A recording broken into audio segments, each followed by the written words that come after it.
Hi friends, నేను మీ రంగా ప్రసన్న కుమారిని. అందరు ఎలా ఉన్నారు? బాగున్నారా? మేమైతే చాలా బాగున్నామండి.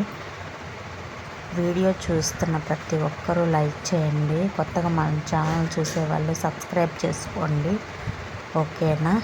ఈరోజు అయితే గణేష్ విగ్రహాన్ని అయితే ఇంట్లో పూజ చేయడం జరిగిందండి. చాలా బాగా జరిగింది గణేష్కి. మీరేం పిండి వంటలు చేసా కూడా కామెంట్ చేయండి. నేనైతే కొన్ని పిండి వంటలు అయితే చేశాను. మీరేమేమి చేశారో కూడా కామెంట్ బాక్స్లో కామెంట్ చేయండి. కొత్తగా మన ఛానల్ చూసేవాళ్ళు సబ్స్క్రైబ్ చేసుకోండి, ఓకేనా? చూడండి, దేవుడికి ఎంతో ఇష్టమైనటువంటి పువ్వులు, పళ్ళు, పలహారాలు అయితే చేయడం అయిపోయింది. ఎంత బాగా చేసామో కదండి. మీరేమంటారో కామెంట్ చేయండి, తప్పకుండా కామెంట్ చేయండి, లైక్ చేసుకోండి, ఓకేనా ఫ్రెండ్స్? బాయ్ అండి.